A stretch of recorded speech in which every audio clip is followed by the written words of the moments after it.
माँ जी, दिवाली के लिए सजावट कौन से फूलों से करवानी है? अरे बहू, गुलाब के फूल और गेंदे के फूल लगवा दे। खुशबू से पूरा घर महकता रहेगा। मैं भी ना माँ जी यही सोच रही थी कि यही ठीक रहेगा। ठीक है, फिर मैं डेकोरेशन वाले को बुला देती हूँ। वो कल ही फूल लेकर आ जाएगा और डेकोरेशन शुरू कर देगा। दिवाली पर फूलों से महकता हुआ घर कितना सुंदर लगता है ना माँ जी। माँ जी, फूल क्यों? सजावट में हम नारियल, आम और अशोक के पेड़ के पत्तों से मालाएं बनाकर घर सजाएंगे तो बहुत अच्छा लगेगा। हाँ हाँ, नारियल के पत्ते क्यों? घास से घर सजाओ ना, ताकि पूरी जंगली वाली फीलिंग आए। ये आदिवासी दिवाली पर पूरे घर को जंगल बनाकर छोड़ेगी। फिर सब इसके साथ यहाँ मिलकर झिंगा लाला हुई हुई करना। बहू, मैंने तुझे कितनी बार समझाया है, ये फिजूल की बातें मत किया कर। चंद्रिका आदिवासी गरीब घर से है तो क्या हुआ, अब वो इस घर की बहू है और उसे भी अपनी बात रखने का पूरा हक है। अनामिका गुस्से से अपने कमरे में चली जाती है। सुमित्रा के दो बेटे थे, बड़ा बेटा साहिल और छोटा बेटा राजीव। बड़े बेटे साहिल की शादी अनामिका नाम की एक अमीर घर की लड़की से हुई थी। वहीं राजीव को हमेशा से ही एडवेंचर और जंगलों में घूमने का शौक था, जिस वजह से उसने अपने लिए एक आदिवासी समूह की लड़की चंद्रिका को चुना था और उससे शादी करके वो घर आ गया था। अनामिका को चंद्रिका बिल्कुल पसंद नहीं थी और उसे वो हमेशा आदिवासी गरीब बोलकर शर्मिंदा किया करती थी। माँ जी चाहे ना जितना भी कर ले, लेकिन वो आदिवासी बहू मुझसे मुकाबला कभी नहीं कर सकती। इसको तो मैं बताती हूँ। तभी अनामिका अपनी सास के पास जाती है। माँ जी, आप ना वैसे बिल्कुल ठीक कह रही थी। चंद्रिका इस घर की बहू है तो उसे भी अपनी जिम्मेदारी निभानी है। तो आप ना माँ जी ऐसा करो, इस बार दिवाली की पूरी जिम्मेदारी ना चंद्रिका को दे दो। उसे जैसे सही लगता है वो वैसे घर को सजाए और खाने में भी ना जो उसको अच्छा लगता है वो बनाए। इस बार ना मैं बस दिवाली एंजॉय करना चाहती हूँ। आखिर हम भी तो देखें चंद्रिका अपना काम कितने अच्छे से करती है। लेकिन दीदी, मैं अकेले कैसे? हाँ हाँ, क्यों नहीं, चंद्रिका सब कर सकती है। क्यों चंद्रिका, तुम सब संभाल लोगी ना? तुम दोनों ऐसा करो, आज बाजार से अपने लिए जो भी सामान लाना है ले आओ। फिर कल से तैयारियां होंगी तो टाइम वेस्ट ना हो। तो यही समय है कि तुम जाके सारी शॉपिंग करके आ जाओ। उसके बाद दोनों जेठानी और देवरानी बाजार जाती हैं और खूब शॉपिंग करती हैं। अनामिका को देखकर तो लग रहा था मानो आज ही वो पूरा बाजार खरीदने वाली हो। चंद्रिका सुनो, तुम ये सामान के थैले लेकर ना घर चलो, मैं तब तक मेहंदी लगवा लेती हूँ। और वैसे भी तुम तो मुट्ठी छाप हो, तुम तो एक दिन पहले ही लगा लेना। चंद्रिका सामान के थैले लेकर घर पहुँचती है। क्या हुआ चंद्रिका बहू, अनामिका बहू कहाँ रह गई? माँ जी, वो दीदी गली के बाहर मेहंदी वाले के पास बैठी हैं। उन्हें मेहंदी लगवानी थी तो वो मेहंदी लगवा कर आएंगी। तूने मेहंदी क्यों नहीं लगवाई? तू ऐसे क्यों आ गई? माँ जी, दिवाली तो परसों है ना, तो मैं कल खुद से ही लगा लूंगी। ये देखो, मैं आपके लिए कितनी सुंदर साड़ी लाई हूँ, आप ना दिवाली पर यही पहन लेना। बहू, इधर आ, मेरी तरफ देख। मुझे पता है तेरी आंखों में आंसू हैं और मुझे तेरे आंसू साफ दिखाई दे रहे हैं। तू कब तक ऐसे अपना मन मारती रहेगी? तभी वहाँ अनामिका आ जाती है। माँ जी, ये देखो कितनी सुंदर मेहंदी लगवाई है मैंने, दोनों हाथों पर और कलाई के ऊपर तक लगाने के ना 800 रुपए मांग रहा था, मैंने तो 500 रुपए ही पकड़ाए। तुमने चंद्रिका को मेहंदी क्यों नहीं लगवाई? माँ जी, ये तो वैसे भी मुट्ठी छाप लेती है ना। अभी करवा चौथ का व्रत गया था और तब चंद्रिका ने मुट्ठी ही तो छापी थी। और वैसे भी इसको पार्लर वार्लर के बारे में क्या ही पता होगा, क्योंकि जंगलों में इन्होंने कभी पार्लर थोड़ी ना देखा होगा। बहू, बोलने से पहले कुछ सोच तो लिया कर। चंद्रिका बहू तुम्हारी कितनी इज्जत करती है और तो मैं कौन सा इसका अनादर कर रही हूँ माँ जी? अब ये आदिवासी है तो इसमें मैं क्या कर सकती हूँ? अगले दिन सुबह सुबह चंद्रिका पेड़ों से पत्ते तोड़कर लाती है और उनकी माला बनाने लगती है। बहू, जो भी करना है ध्यान से करना। साहिल और राजीव के ऑफिस के लोग भी दिवाली पार्टी में आते हैं तो कहीं उनको बुरा ना लगे। माँ जी, आप चिंता मत करो, मैं सब कुछ अच्छे से कर लूंगी और देखना सब लोग खुश हो जाएंगे। चंद्रिका घर को बहुत अच्छे से सजाती है और घर पर ही नारियल से कुछ मिठाइयाँ भी बनाती है। कल तो सबकी नाक कटने वाली है। ये आदिवासी पता नहीं क्या क्या बनाकर सबके सामने रख देगी। वैसे अच्छा ही होगा, तभी तो माँ जी को समझ में आएगा ना कि मुझसे अच्छी बहू इनको कहीं नहीं मिल सकती। दिवाली की शाम को सब लोग तैयार हो जाते हैं। अनामिका किसी को बार बार फोन कर रही थी और गुस्से में वो अकेले ही बड़बड़ा रही थी। अरे क्या हुआ अनामिका बहू, किसको फोन कर रही हो? वो माँ जी, मैंने ना एक पार्लर वाली को बुक किया था तैयार होने के लिए, लेकिन वो मेरा फोन ही नहीं उठा रही है। मुझे कुछ समझ नहीं आ रहा कि मैं क्या करूं। तभी वहाँ चंद्रिका आती है। दीदी, आप कहो तो मैं आपकी मदद कर दूं। तुम अपने काम से काम रखो, और वैसे भी तुमने कभी मेकअप देखा भी है? जाओ अपना काम करो जाकर। बहू, चंद्रिका तो तुम्हारी मदद करने के लिए बोल रही थी। अगर तुम्हें पसंद ना आए तो साफ कर देना। वैसे भी सबके आने का समय हो गया है, तुम जल्दी से तैयार हो जाओ। अनामिका चंद्रिका से अपना मेकअप करवाती है और चंद्रिका अनामिका को बहुत ही अच्छे से तैयार करती है। अरे वाह, तुमने तो मुझे बहुत अच्छे से तैयार किया है। मुझे तो बिल्कुल भी उम्मीद नहीं थी। अनामिका चंद्रिका को गले से लगाती है। Thank you Chandrika, you are so sweet, thank you so much. तभी वहाँ साहिल आता है। अरे वाह अनामिका, चंद्रिका ने तो तुम्हें बहुत अच्छे से तैयार किया है। तभी गायत्री की आवाज आती है कि मेहमान आ गए हैं। अनामिका और चंद्रिका बाहर आते हैं। तभी चंद्रिका फूलों से बने खुशबूदार रस छिड़ककर उन सबका स्वागत करती है। राजीव, ये इत्र तो कमाल है, इसकी खुशबू तो बहुत अच्छी है। हाँ सच्ची, ये मेरी वाइफ ने फूलों के रस से खुद बनाया है। साहिल के ऑफिस से भी कुछ लोग आए थे, वो भी सबसे मिलकर बहुत खुश होते हैं। मानना पड़ेगा, आपने घर को बहुत अच्छे और यूनिक तरीके से सजाया है। ये सब अनामिका सुन रही थी। तभी चंद्रिका खाने के लिए कुछ स्नैक्स लेकर आती है और सबको देती है। सब लोग स्नैक्स खाते हैं और उसकी खूब तारीफ करते हैं।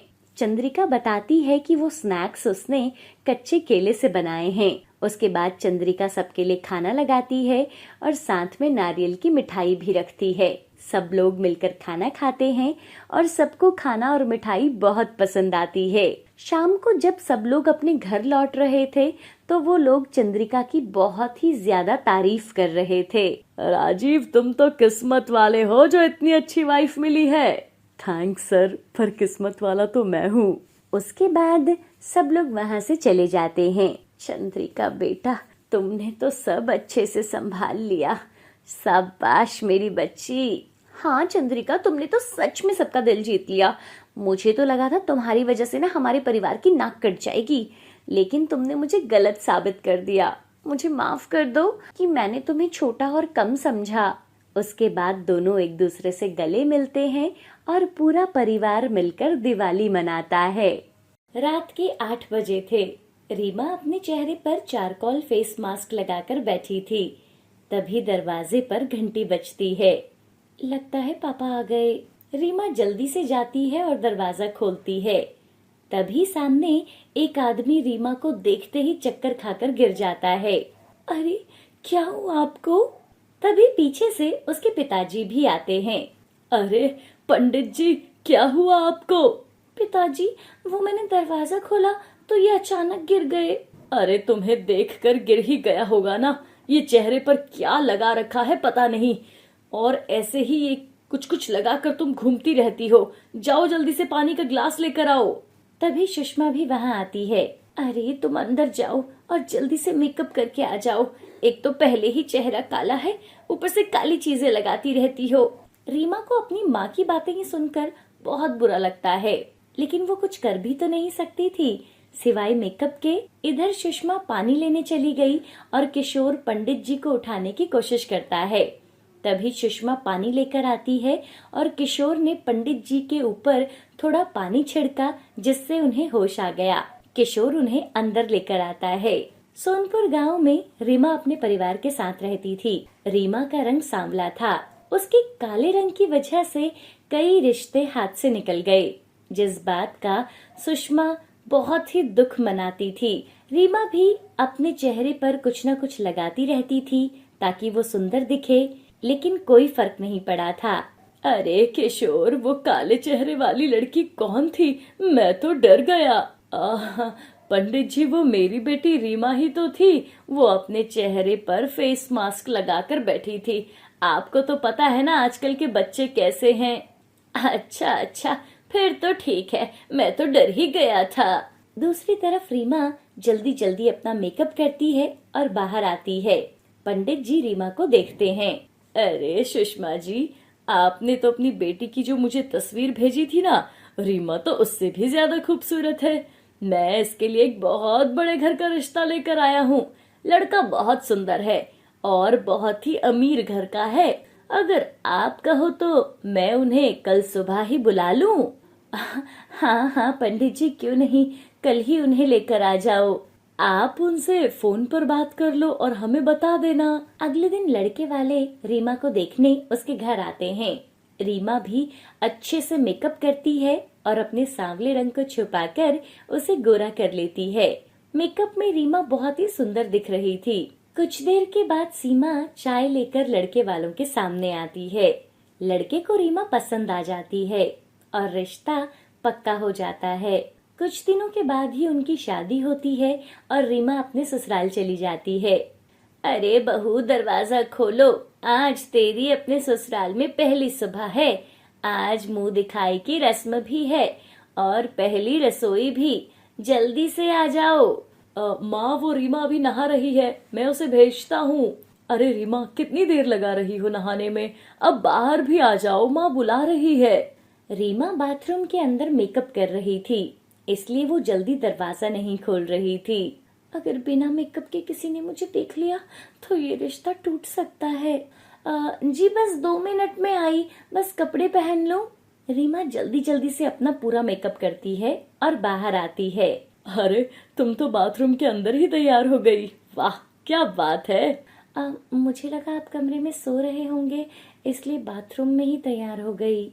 उसके बाद रीमा ने सभी को चाय नाश्ता दिया। सभी को चाय नाश्ता और खाना बहुत ही स्वादिष्ट लगा। और शाम को जब मुंह दिखाई की रस्म हुई तो सभी लोगों ने उसे बहुत महंगे महंगे गिफ्ट दिए। रीमा बहुत खूबसूरत लग रही थी। अरे क्या बात है गायत्री, बहू तो तुम बहुत सुंदर लाई हो।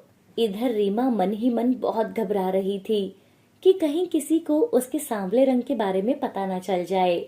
एक दिन रीमा और अर्जुन बाहर घूमने जाते हैं। तभी बहुत जोर से बारिश होने लगती है।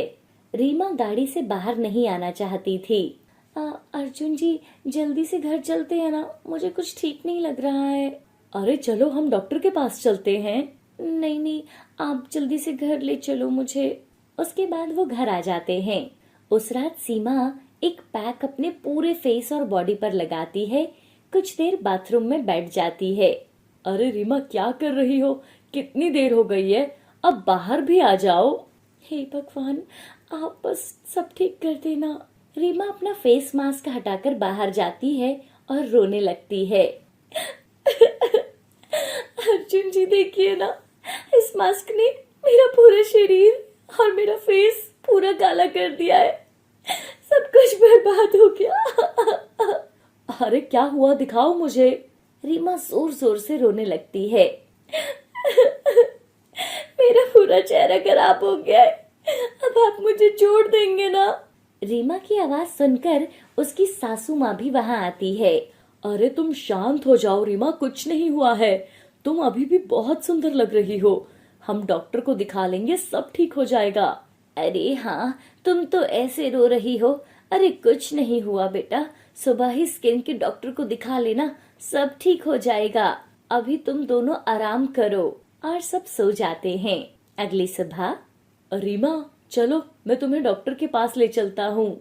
नहीं जी, आप ऑफिस जाओ, मैं डॉक्टर के पास अपने आप चली जाऊंगी, आप चिंता मत करो। अच्छा ठीक है, लेकिन तुम अभी भी बहुत सुंदर हो, इसलिए परेशान मत होना, ठीक है? तुम सांवले रंग में और भी ज्यादा खूबसूरत लग रही हो। अर्जुन के मुंह से ऐसी बात सुनकर रीमा खुश थी। उसे रीमा के सांवले रंग से कोई परेशानी नहीं थी। अब रीमा एक अच्छे से स्किन डॉक्टर के पास जाती है और उन्हें अपने सांवले रंग के बारे में बताती है। डॉक्टर कुछ महंगी दवाइयाँ खाने के लिए और लगाने के लिए देते हैं। अब रीमा लगातार कुछ समय तक वो दवाइयाँ इस्तेमाल करती है और धीरे धीरे उसका रंग सांवले से साफ होने लगता है। रीमा, तुम तो मुझे सांवले रंग में और भी ज्यादा खूबसूरत लगती हो। अगर मुझे पता होता आपको मैं ऐसे ही पसंद हूँ तो मैं इतना महंगा ट्रीटमेंट लेती ही नहीं। अच्छा, तुम्हें नहीं पता था।